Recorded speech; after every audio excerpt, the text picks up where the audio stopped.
गौतम बुद्ध अपने शिष्यों के साथ एक शांत जंगल में विहार कर रहे थे।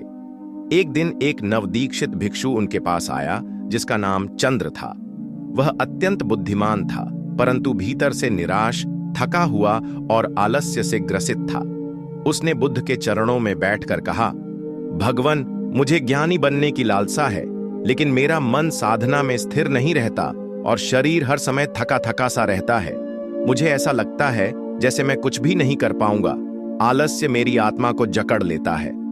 बुद्ध ने शांत स्वर में उसकी ओर देखा और बोले, चंद्र, आज मैं तुझे एक कथा सुनाता हूं जो तेरे जीवन का मार्गदर्शन करेगी। एक समय की बात है, एक युवक था जो बद्धा स्वप्नदृष्टा था। वह कहता था कि मैं एक दिन बहुत बद्धा विद्वान बनूंगा, परंतु वह प्रतिदिन अपने लक्ष्य को कल पर टाल देता। वह सोता रहता, कामों को टालता और सोचता कि कल से सब कुछ शुरू करूंगा।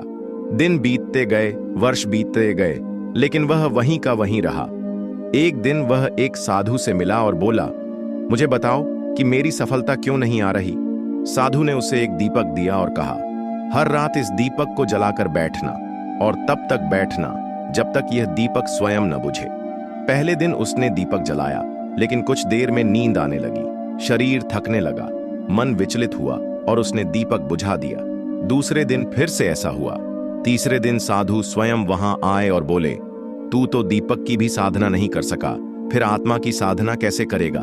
तब युवक को अपने आलस्य का बोध हुआ और उसने प्रण लिया कि अब कभी आलस्य को अपने ऊपर हावी नहीं होने दूंगा। वह हर दिन समय पर उठता, साधना करता, कठिन तप करता और कुछ वर्षों बाद वह एक महान योगी बन गया। बुद्ध ने चंद्र से कहा, यह आलस्य तेरे बाहर नहीं है, यह तेरे भीतर छिपी उस आवाज का नाम है जो कहती है, कल कर लेंगे। तू उसी क्षण पराजित हो जाता है जब तू अपने मन की इस बात को मान लेता है। शरीर का थकना स्वाभाविक है, लेकिन मन का थकना एक विकल्प है। जब तू अपने भीतर के दीपक को जलाकर उसे बुझने न दे, तभी तू आत्मज्ञान की ओर अग्रसर होगा। चंद्र की आंखों से आंसू बहने लगे। उसने कहा, भगवन, आज मुझे समझ आ गया कि आलस्य कोई कमजोरी नहीं, एक आदत है जिसे मैंने अपनाया था। बुद्ध बोले, साधना का प्रथम शत्रु आलस्य है। जो इससे जीत जाता है वह मृत्यु को भी जीत लेता है। इसके बाद चंद्र ने आलस्य को अपने जीवन से निकाल बाहर किया। वह प्रतिदिन सूर्योदय से पूर्व उठता, ध्यान करता, सेवा करता और कुछ ही समय में वह संघ का सबसे अनुशासित और जागरूक भिक्षु बन गया।